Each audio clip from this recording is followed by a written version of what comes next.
Elige tú, que leo yo. La abolición de la esclavitud, la vida en los ingenios. Con todo este tiempo en el monte, ya yo estaba medio embrutecido. No quería trabajar en ningún lugar y sentía miedo de que me fueran a encerrar. Yo sabía bien que la esclavitud no se había acabado del todo.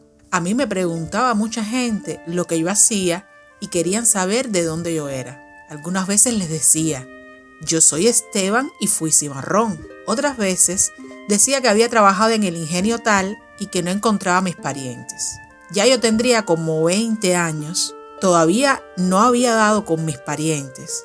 Eso fue más tarde. Como no conocía a nadie, anduve muchos meses de pueblo en pueblo. No pasé hambre porque la gente me daba comida. Uno nada más que decía que no tenía trabajo y siempre alguien le tiraba a uno su bobería. Pero así nadie podía seguir y me di cuenta que el trabajo había que hacerlo para comer y dormir, en un barracón por lo menos. Cuando me decidí a cortar caña, ya había recorrido bastante. Toda la zona norte de las villas yo la conozco bien. Esa es la parte más linda de Cuba. Por ahí empecé a trabajar. El primer ingenio donde trabajé se llamaba Purio. Llegué un día con los trapos que llevaba y un sombrero que había recogido. Entré y le pregunté al mayoral si había trabajo para mí.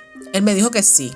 Me acuerdo que era español, de bigotes y se llamaba Pepe. Aquí hubo mayorales hasta hace poco, con la diferencia que no golpeaban como en la esclavitud, aunque eran de la misma cepa, hombres agrios y bocones. En esos ingenios, después de la abolición, siguieron existiendo barracones. Eran los mismos que antiguamente. Muchos estaban nuevos porque eran de mampostería. Otros, con la lluvia y los temporales, se habían caído. En Purio, el barracón estaba fuerte y como acabado de estrenar. A mí me dijeron que fuera a vivir allí. Cuando llegué, me acomodé enseguida. No era tan mala la situación. A los barracones les habían quitado los cerrojos y los mismos trabajadores habían abierto hueco en las paredes para la ventilación. Ya no había el cuidado de que nadie se escapara ni nada de eso. Ya todos los negros estaban libres. En esa libertad que decían ellos, porque a mí me consta que seguían los horrores. Y había amos, o mejor dicho, dueños que se creían que los negros estaban hechos para la encerradera y el cuero. Entonces los trataban igual. Muchos negros para mí que no se habían dado cuenta de las cosas, porque seguían diciendo: mi amo la bendición. No salían del ingenio para nada. Yo era distinto en el sentido de que no me gustaba ni tratar a los blanquitos. Ellos se creían que eran los dueños de la humanidad. En Purio yo vivía casi siempre solo. Podía de Pascos a San Juan tener mi concubina. Pero las mujeres han sido siempre muy interesadas y en aquellos años no había cristiano que pudiera mantener a una negra. Aunque yo digo que lo más grande que hay son las mujeres. A mí nunca me faltó una negra que me dijera: quiero vivir contigo. Los primeros meses de estar en el ingenio me sentí extraño. Estuve extraño así como 3 meses. Me cansaba de nada, las manos se me pelaban y los pies se me iban reventando. A mí me parece que era la caña lo que me ponía así, la caña con el sol. Como tenía ese estropeo, por la noche me quedaba a descansar en el barracón, hasta que la costumbre me hizo distinto. A veces se me ocurría salir por la noche. La verdad es que había bailes por los pueblos y otros entretenimientos, pero yo nada más que buscaba el juego con las gallinas. El trabajo era agotador.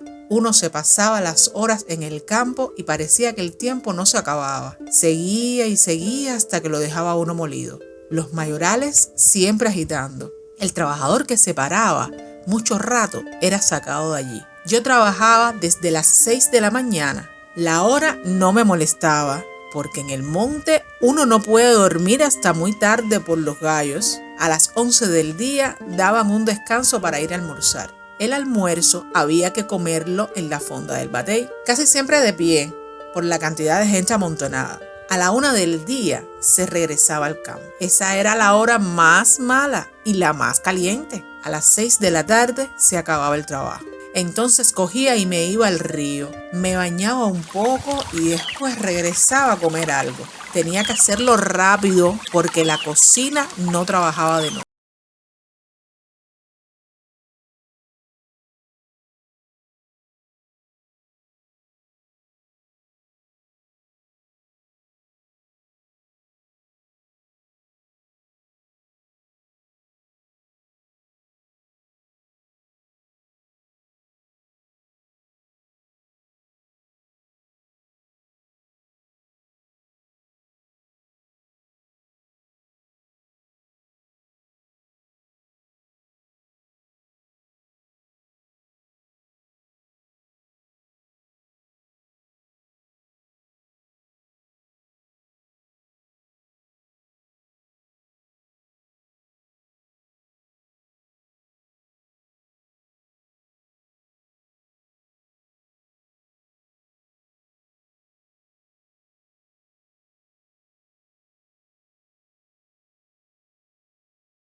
los de mujeres. Por las noches se hacían fiestas.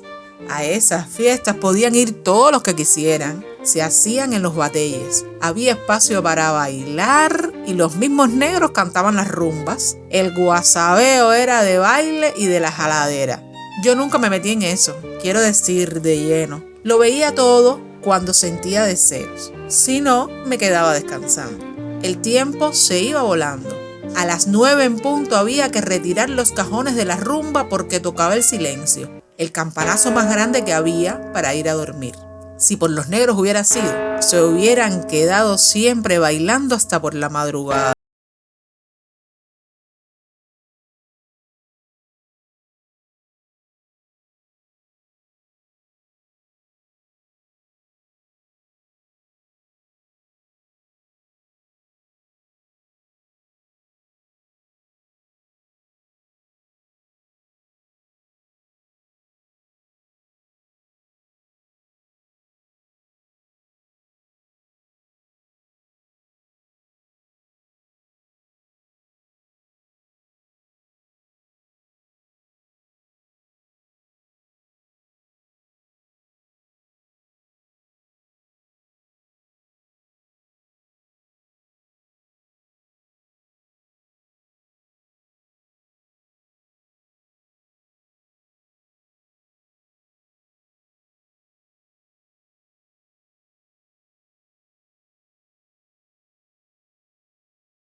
Estaban hechos de saco. Lo único que fastidiaba en los barracones eran las pulgas. No hacían daño, pero había que estarlas espantando toda la noche con escoba amarga. La escoba amarga acaba con las pulgas y con las niguas. Nada más que había que regar un poco en el suelo. Para mí que todos esos bichos nacieron en Cuba por la venganza de los indios. La tierra cubana está maldecida por ellos. Se están cobrando las muertes. Atuey y toda su banda. En Purio, como en todos los otros ingenios, había africanos de varias naciones, pero abundaban más los congos. Por algo, a toda la parte norte de las villas le dicen de la conguería. También en esa época existían los filipinos, los chinos, los isleños, y cada vez había más criollos. Todos ellos trabajaban en la caña, guataqueaban, chapeaban, aporcaban. Aporcar es arar con un buey y un narigonero para remover la tierra igual que en la esclavitud. La cuestión de la amistad no cambiaba. Los filipinos seguían con su instinto criminal. Los isleños no hablaban. Para ellos nada más que existía el trabajo. Eran zoquetes todavía. Como yo no me emparentaba con ellos, me cogieron rabia. De los isleños hay que cuidarse, porque saben mucho de brujería. A cualquiera le dan un planazo. Creo que ellos ganaban más que los negros, aunque antes decían que todo el mundo ganaba igual. El mayordomo del ingenio era quien se ocupaba de los pavos. Él llevaba todas las cuentas. Era español también y viejo, Los mayordomos eran viejos porque para las cuentas hay que tener mucha experiencia. Él les pagaba a todos los trabajadores del ingenio. Después que el dueño revisaba las liquidaciones, el mayordomo avisaba que fuéramos a cobrar. Era por orden. Uno a uno íbamos entrando en la oficina en la bodega, según. Había quien prefería coger todo el dinero en efectivo. Otros, como yo, preferíamos que el mismo mayordomo le entregara un vale por víveres al bodeguero para ir a comprar por cuentas. El propio bodeguero nos entregaba el dinero, una mitad en comida y tragos y la otra en efectivo. Así era mejor, porque uno no tenía que estar yendo a la oficina esa para que lo revisaran de arriba abajo. Yo he preferido siempre la independencia. Además, los bodegueros eran simpáticos, españoles retirados del ejército. Por esos años pagaban en moneda mexicana o española. Las monedas mexicanas eran de plata, grandes y brillosas, y les decían carandolesas. Había fracciones de monedas de 20 centavos, de 40 y de a peso. Yo me acuerdo de una que era española y la llamaban Amadeo I. El que cogía en sus manos una moneda de esas no la gastaba, la guardaba como señuelo, porque Amadeo I fue rey de España. Era de plata pura como las isabelinas, que valían 50 centavos. Casi todas las demás eran de oro. Había escudo de 2 pesos, doblones, que valían 4 pesos, centenes por un valor de 5.30, las onzas y las medias onzas. Esas eran las monedas que más corrían en Cuba hasta la coronación de Alfonso XIII. Yo me las aprendí de memoria para que no me engañaran. Era más fácil que ahora, porque todas tenían la cara de un rey o de una reina o un escudo. El rey Alfonso XIII hizo que empezaran a llegar pesetas y pesos en plata. La carderilla era de cobre y las había de a centavo y de a 2 centavos. Vinieron más monedas como el real fuerte. El real fuerte valía 15 centavos. Si se suma bien, con 20 reales fuertes se llegaba a 3 pesos. Eso es positivo, como quiera que uno cuente. Todavía hay gente que tiene pegada la maña de contar con esas monedas. Parece que se creen que la humanidad no avanza. Aunque a uno le gusten las costumbres viejas, no se puede pasar la vida diciéndolo como una matraquilla. Yo me encontraba mejor antes que ahora. Tenía la juventud. Ahora puedo tener de vez en cuando mi canchanchana, pero no es lo mismo. Una mujer es una cosa muy grande. La verdad es que lo que a mí me ha gustado en la vida han sido las mujeres. Antiguamente, estando ahí mismo en Purio, yo hacía así y cogía para el pueblo los domingos. Siempre por la tarde para no perder la faena de la mañana. Y a veces, sin tener que llegar a los pueblos, me conseguí una mujer. Yo era muy atrevido. A cualquier prieta linda le sacaba conversación y ellas se dejaban enamorar. Eso sí, yo siempre les decía la verdad, que yo era trabajador y me gustaba la seriedad. Uno no podía andar de chulo con las mujeres como ahora. ¿Qué va? Las mujeres de aquella época valían igual que los hombres. Trabajaban mucho y no les gustaba nada eso de los hombres ambulantes y vagos. Si yo cogía confianza con una mujer, podía hasta pedirle dinero. Ahora, ella se fijaba bien si a mí me hacía falta o no. Y si me hacía falta, me daba todo lo que yo le pedía. Si no, me mandaba a freír espárragos. Esas eran las mujeres de antes. Cuando un hombre se veía apretado de mujeres, iba los domingos a las fiestas. Fiestas que se hacían en los pueblos más cercanos al ingenio. Se daban bailes en las calles y en las sociedades. Aquellas calles se llenaban de gente bailando y retozando. Yo iba nada más que a pescar gallinas, porque el baile nunca me ha gustado. Jugaban a la baraja, hacían competencias de caballo, ponían 2 palos en un extremo y de un lado a otro atravesaban una soga. De esa soga colgaban una argolla por donde el jinete tenía que meter un palito o púa, como le llamaban. Si lo lograba, se ganaba el premio. Casi siempre el premio era pasearse con el caballo por el pueblo y ser el más orgulloso. Para eso venían muchos jinetes de otros pueblos cercanos. A mí me gustaba pararme en los terrenos donde competían para ver los caballos. Lo que no me gustaba era que la gente iba a armar mucho brete y fajatiña. Por cualquier cosa se despertaba el mal genio en esas competencias. A los negros eso no les llama mucho la atención. Lo veían y todo, pero ¿qué negro tenía un buen caballo? El mejor entrenamiento era la lidia de gallos.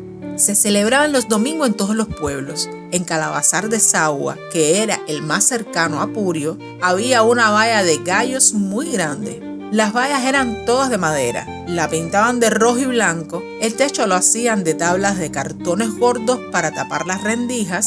Las peleas eran sangrientas, pero no había un hombre de aquella época que no fuera a verla. La sangre era un atractivo y una diversión, aunque parezca mentira. Servía para sacarles dinero a los colonos, que entonces estaban empezando a hacerse ricos. También apostaban los trabajadores.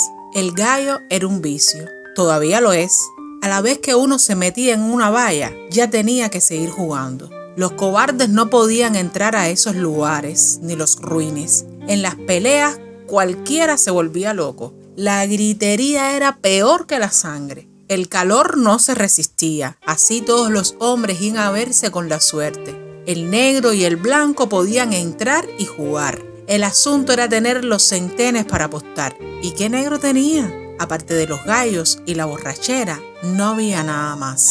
Era mejor irse con una gallina al monte y recostarse. Cuando llegaba el día de San Juan, que es el 24 de junio, hacían fiestas en muchos pueblos. Para ese día se preparaba lo mejor. En Calabazar los celebraban y yo iba para ver. No había hombre o mujer que no preparara su mejor ropa para ir al pueblo. Las telas de esos años eran distintas a las de hoy. Los hombres, por lo general, se vestían con camisa de Rusia o de listados.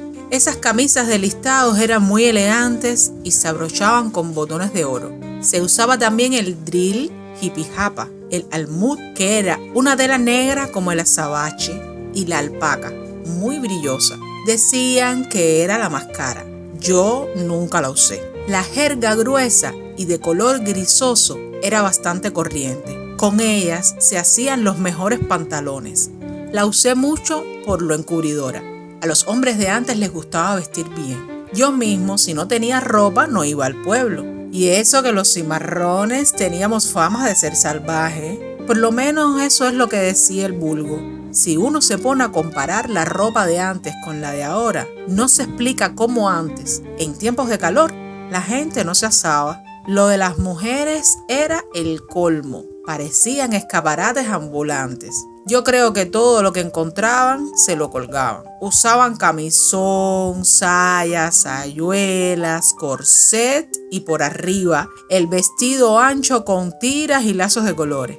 Casi todo el vestuario era de holán de hilo. También se ponían polizón. El polizón era como una almohadita del ancho de una nalga. Ellas se amarraban eso a la cintura y se los dejaban caer por detrás para que las nalgas les temblaran. Tener polizón era como tener carne postiza. Algunas se ponían los pechos de rellenos. No sé qué negocio preparaban, pero parecían de verdad. Yo sabía que era trapo y todo, pero ver una mujer así, paradita de puntas, era algo muy grande. En la cabeza, las que tenían poco pelo, se ponían casquetes. Los peinados eran más lindos que ahora y naturales. Ellas mismas se peinaban y el pelo siempre lo dejaban largo, porque esa moda vino de España, porque en África, nananina, las mujeres que se pelaban corto a mí no me gustaban. Parecían muchachos. Eso de los pelos cortos salió cuando empezaron a poner casas de peinados en Cuba. Antes, ni por cuento. Las mujeres eran lo principal en las fiestas. Se hacían más religiosas que nadie. De ahí venía la cubridera esa. Todo lo que llevaban era bueno. Ellas lo hacían saber. Aretes de oro y pulseras, zapatos de toda clase, de becerro y botas con tacones que tenían en la punta una latica para protegerlas. Los zapatos llevaban botonadura. Había un tipo de botas que se llamaban polacas. Se abotonaban a un solo lado. Los hombres se ponían botines con elástico en el tobillo, pero esos eran los que tenían dinero. Yo, por ejemplo, nada más que tenía un par de zapatos de piel bajitos y mi baqueta. Las fiestas de San Juan eran las más conocidas por esa zona. 2 o 3 días antes del 24, los niños del pueblo se ponían a hacer los preparativos. Adornaban las casas y las iglesias con pencas de guano. Los mayores se preocupaban de los bailes en los casinos. Ya en ese entonces había sociedades de negros con cantinas y salón para baile. Cobraban la entrada para los fondos de la sociedad. Yo a veces llegaba a esos lugares, me quitaba mi sombrero de guano y entraba, pero me iba enseguida por el molote de gente. Los hombres de campo no se acostumbran al baile tan encerrado. Además, las gallinas salían y ahí era donde había que atraparlas. Cuando veía que una hembra salía, me la acercaba y la invitaba a beber o comer algo. Siempre había mesones para vender empanadas, longanizas, tamales, sidra y cerveza. A esos mesones le decían ahora kiosco. La cerveza que vendían era de marca T, española. Costaba 25 centavos y era 10 veces más fuerte que la moderna. Al buen tomador le gustaba mucho por lo amarga.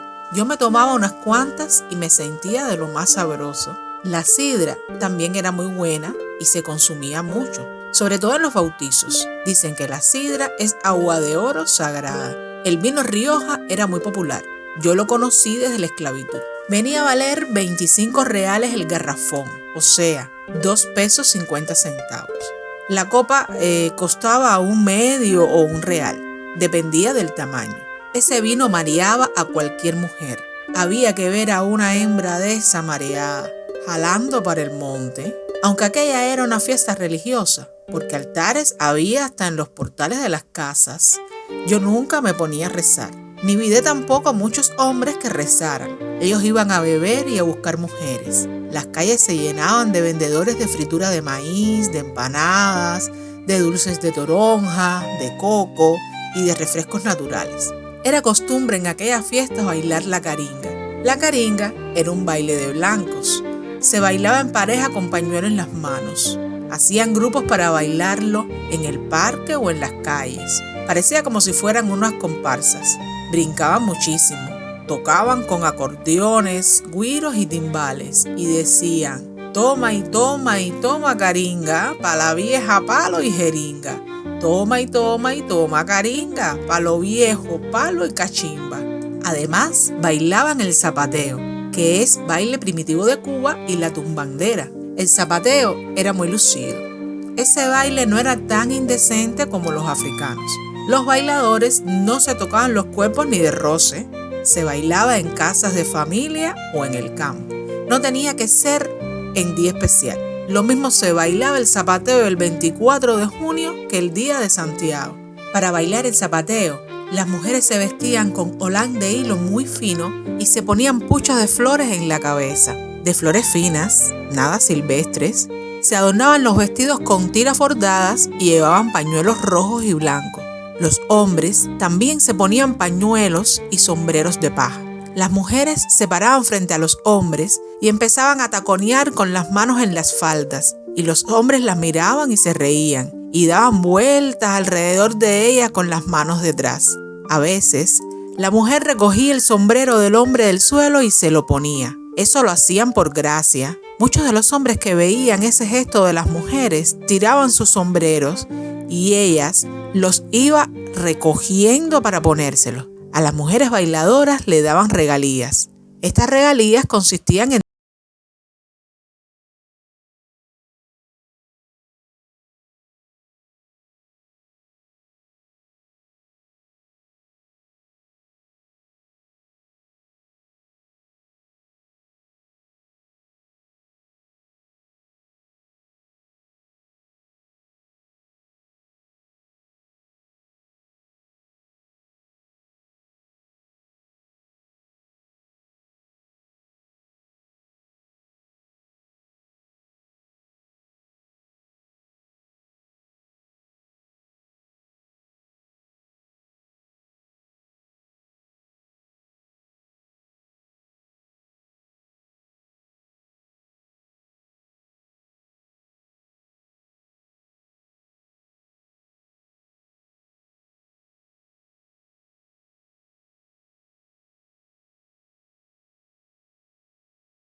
recuerdo era el de los patos. El juego de los patos era un animal porque había que matar a un pato.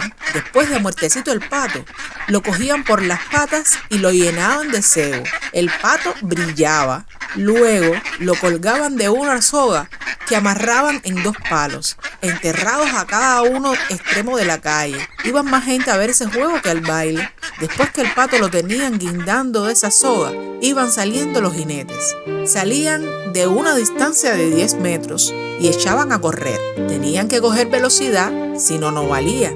Y cuando llegaran al pato, arrancarle la cabeza con todas sus fuerzas. Al que lograba llevársela, le regalaban una banda punzó y lo nombraban presidente del baile. Como presidente, recibía otros regalos particulares. Las mujeres se le acercaban enseguida. Si tenía novia, a ella le ponían otra banda y la nombraban presidente. Por la noche iban juntos al baile a presidir. Eran los que primero salían a bailar. A ellos también les tiraban flores. Por la mañana, a eso de las 10, le daban candela al juá.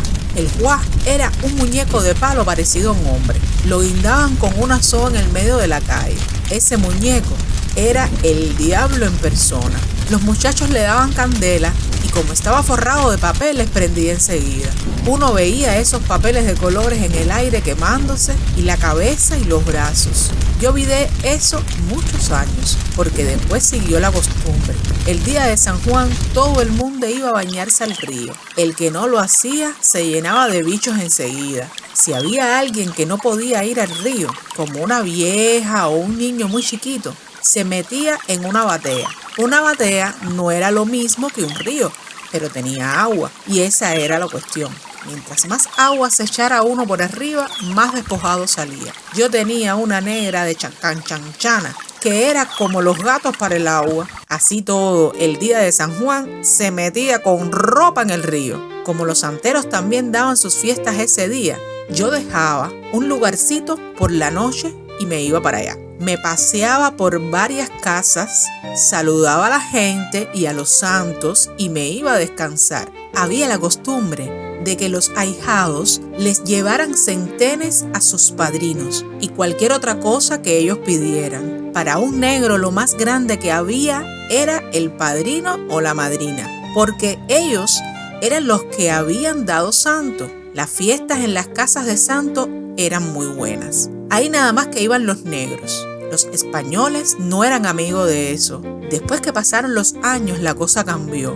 Hoy uno ve un babalao blanco con los cachetes colorados, pero antes era distinto, porque la santería es una religión africana. Ni los guardias civiles, los castizos, se metían en eso.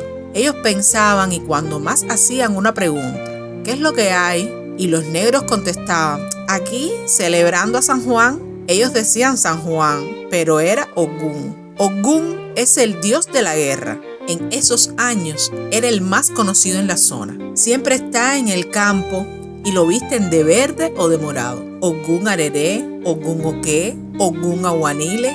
A las fiestas de santo había que ir con mucha seriedad. Si uno no creía mucho tenía que disimular. A los negros no les gustaban los intrusos. Nunca le han gustado. Por eso yo iba de lo más tranquilo. Oí el tambor, eso sí, miraba a los negros y después comía. Nunca dejé de comer en una fiesta de santo. Lo que sobraba siempre era la comida. Y había de todo tipo. La que más me gustaba era la harina amalá. Esa comida era la que le daban a Changó. Se hacía con harina de maíz y agua. Cuando el maíz hervía, lo pelaban y le quitaban la cáscara. Lo echaban en un pilón y pila, que te pila hasta que se desbarataba. Después, ese amalá se envolvía en hojas de plátano y se forman bolas. Se podía comer con azúcar o sin ella. Hacían calalú, que se comía casi igual que el yonyo. El yonyo era como un quimbombó. Se preparaba con bledo y especias de todo tipo. Bien sazonado, era riquísimo. El yonyo, como mejor sabía, era comiéndolo con las manos. Comían el güengüeré, que se hacía con una hojita de güengüeré, carne de res y arroz. Había 2 clases de güengüeré, el blanco y el morausco, pero el más sabroso era el blanco, por lo suave de comer. También comían mazango, que era maíz sancochado. Yo creo que los congos comían eso igual. El chequeté era la bebida principal de los santeros. Siempre la daban en las fiestas. Era como decir un chocolate frío. Lo hacían con naranja y vinagre. Los niños lo tomaban mucho. Se parecía al atol, que se hacía de sagú, yuquilla que se rayaba y salía igual que el almidón. Se tomaba en cucharadas, pero el que era muy glotón se empinaba la vasija. De esas comidas, la más rica era el ochinchín, que se hacía con berro, acelga, almendras y camarones sancochados. El ochinchín era comida de Ochum. Todos los santos tenían su comida. Obatalá tenía el ecrú de frijoles de carita y otro más que yo no recuerdo. Muchas de esas comidas eran dañinas. La calabaza, por ejemplo, no se podía comer porque había santos que no se llevaban con ella. Todavía hoy la calabaza no se come. Yo mismo ni me metí en el monte a buscarla, porque el que se enredaba en un yerbazal de calabazas se reventaba todito. Las piernas no las podían apoyar por mucho tiempo. Tampoco comía jonjolí, porque me salían verdugones y granitos. Si los santos se empeñaban en que uno no comiera, por algo sería. Yo ni para chistar con eso. Hoy es, y ni por lo que dijo el cura, como nada de eso. Hay que respetar las religiones, aunque uno no crea mucho. Por aquellos años, el más pinto era creyente. Los españoles todos creían. La prueba es que en los días de Santiago y de Santa Ana, en Purio, no se trabajaba. El ingenio se recogía, paraban las calderas y el campo se quedaba hueco. Daba la idea de un santuario. Los curas iban por la mañana y empezaban a rezar. Rezaban largo. Yo aprendí poco, casi ni por ni asunto. Y es que los curas nunca me han entrado por los ojos. Algunos eran hasta criminales. Gozaban de las blancas bonitas y se las comían.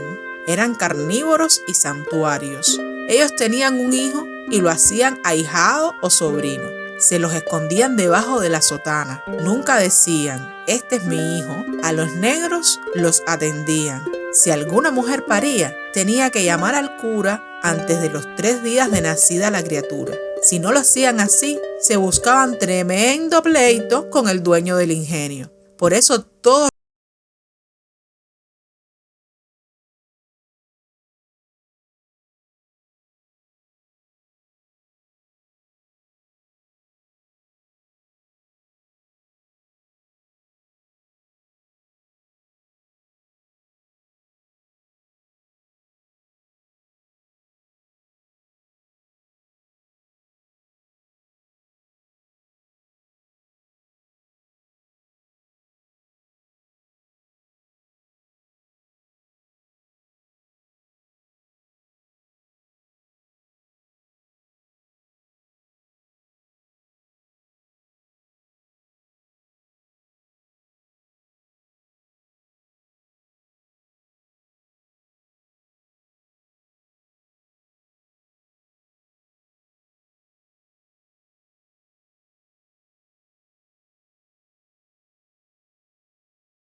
raro, ya yo era experto en eso. También guataqueaba el campo. El ingenio era mediano. El dueño era de apellido Ariosa, español puro.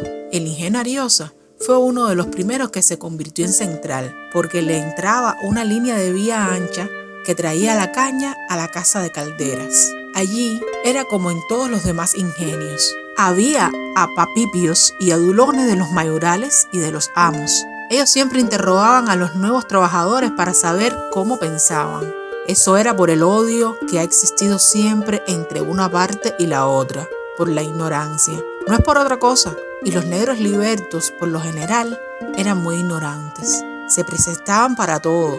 Hasta se dio el caso de que si un individuo estorbaba con unos centenes, lo mataban sus propios hermanos. Los curas influían en todo. Cuando ellos decían que un negro era resabioso, había que cuidarlo. Si no, ya había alguien preparado para en cualquier oportunidad llevárselo. En Ariosa, la religión era fuerte. Había una iglesia cerca, pero yo nunca fui porque sabía bien que los verdaderos sembradores de la Inquisición en Cuba eran los curas. Y solo lo digo porque los curas apoyaban ciertas y determinadas cosas. Con las mujeres, ellos eran diablos.